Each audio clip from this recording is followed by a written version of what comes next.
Hey guys, this is Peter, and today I'm taking a look at a whole home mesh router system that features the new Wi-Fi 7.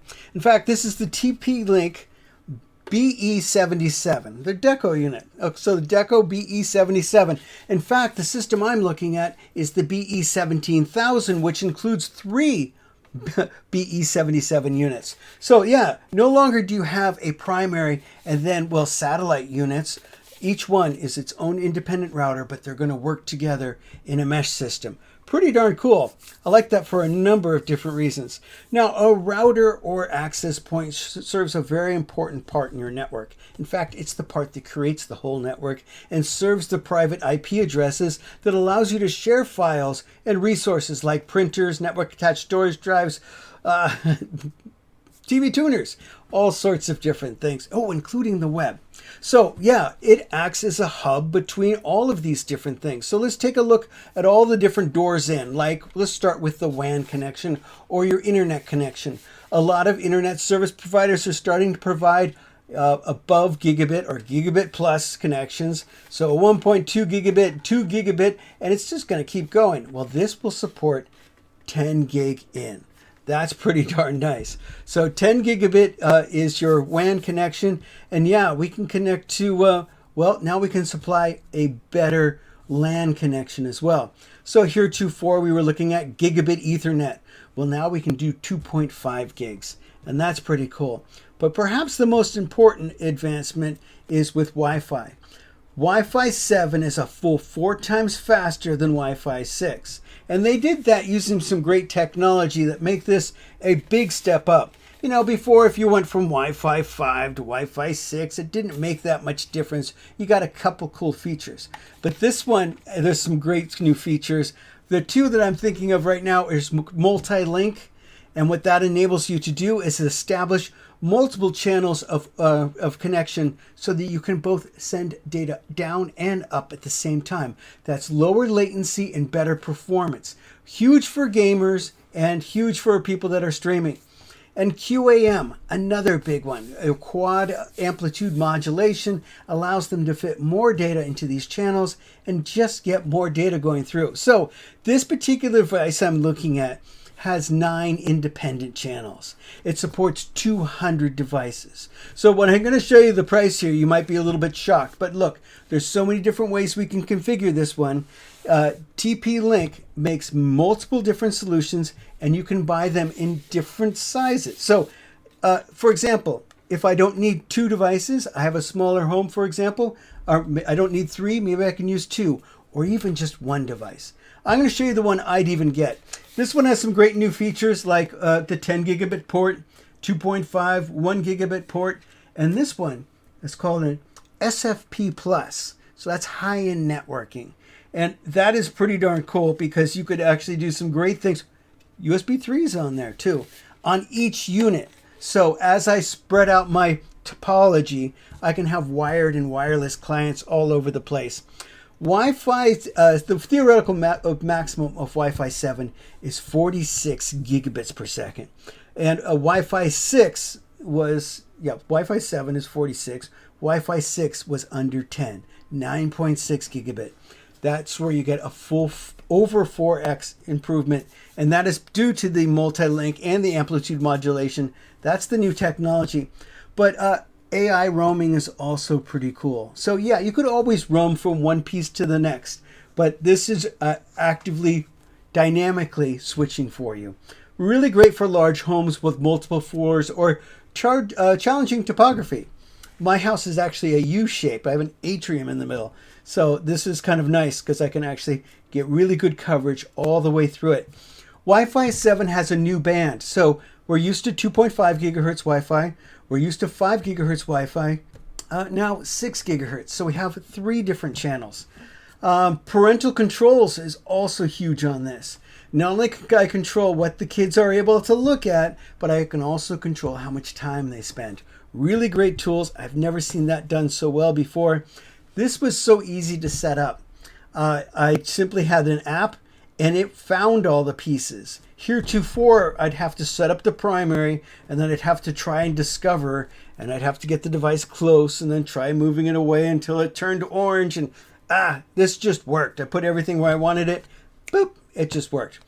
I really wanted to make sure that I had a separate network for IoT and that I can control the frequency that it's at. See, IoT devices, in my opinion, should be on a different network. Everyone thinks that because they could have vulnerabilities that, well, could allow people to infiltrate your network. Well, make it a different network. That's a great idea. But also I want it to be 2.4 gigahertz. So it spreads out to the edges. So I can get the garden lights and the doorbell cameras and all the different things. 2.4 gigahertz is enough for that, and it allows me to cover the area nicely. It also has QoS, which is quality of service. And I can simply say, these activities or these devices get priority, and they make it really nice. You could say, hey, Zoom calls or that kind of thing, those person-to-person calls, yeah, give that top priority. Or give gaming apps top priority, depending on who you are. VPN is built into this. DDNS is built into this. I can port forward. I can statically assign IP addresses. Now you're thinking, you're talking gibberish. When would I ever use that? Well, let me tell you. If you've ever rebooted your network and all of a sudden you couldn't find your printer and you had to like redo it every time and you're kicking yourself like, this is terrible. That's because you have to give that printer a static IP assignment. I do that for my network attached storage drives. I do that for my TV tuner, and I do that for my printer. That way it always shows up. Mine's 192.168.1.25. That's my printer. I know that because it's always the same. I fixed that years ago and been tickled ever since. So separate frequencies for different devices. I can actually say, hey, that little light switch in the backyard or that sprinkler, put it on 2.4 gigahertz. Let's not even mess around with it. Also important, a lot of IoT devices, they have less expensive networking options. They're 2.4 gigahertz only, so you can't have a crossband. Well, guess what? Now that I can target them directly, this fixed everything. So let's jump into some of the different options because you may say, hey, this looks awesome, Pete, but $7.99 is a bit much for me. And I get it. This is 9 streams and 200 devices and 8,500 square feet. Much bigger than my home. So here's where I'd compare some of these. There's many different options. In fact, there's way more than this. All you need to do is click on that TP-Link store. It'll bring you to them. But here, I wanted to show you this one. I really like this one in a 2-pack. So I think I could get it for $2.99. And yeah, this is 6 streams. It's 10 gigabit. It has 2.5 gigabit. Looks like WAN and LAN. That's going to do it for me. It has the VPN. I'd have to dig into this and see if it also has those features for parental support. I don't really need that anymore, but my kids are old enough. But yeah, you could also pick it up as a 6E solution. So many different options here. In fact, here's their most popular solution. Right here, number 1 bestseller is the Deco 7 BE75. It is, well, dual band, 4 streams, and how many devices does it support? Well, you could look it up. You could buy this as a 2-pack, even a 1-pack. Oh, and I really like this. Here, take a look at this. If I bought the 2-pack and I said, two is going to solve my home, but then I have the pool deck, right? Because that's way in the back. Then you can pick up one of these outdoor units. That'd be $2.99 just for that. But hey, it would be all that same mesh system with the AI roaming. That would be super.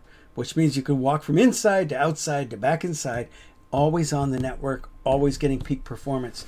This has been a fantastic system. I've never seen such an increase in Wi-Fi features and support and speed, really. In one generation, but Wi-Fi 7 is definitely something to get a hold of. And these new speeds are, my modem supports 2.5 gigabit, and now my router does too. So my new phone is Wi-Fi 7. So even though some of my other infrastructure, like my network interface card or my hub, are currently gigabit, I'm still going to be able to get that on the Wi-Fi devices because it'll work great. Anyway, guys, if you're a gamer, if you have a lot of devices to support, if you have a large area to support, if you have better than gigabit Ethernet now, WAN connection or internet, then yeah, this is definitely something to take a look at. I couldn't believe how easy it was to set up. It uses a phone app, and I didn't have to individually pair them. I simply plugged them in, put them where I wanted them, and they found each other. It was the easiest solution I've seen to set up ever. There you go, guys. Hey, if this helped out, give it a like. It always helps out. I do have some other things coming up. Some great new solutions. I found something from T-Mobile going for $20 a month. Anyway, guys, talk to you in the next one. See you soon.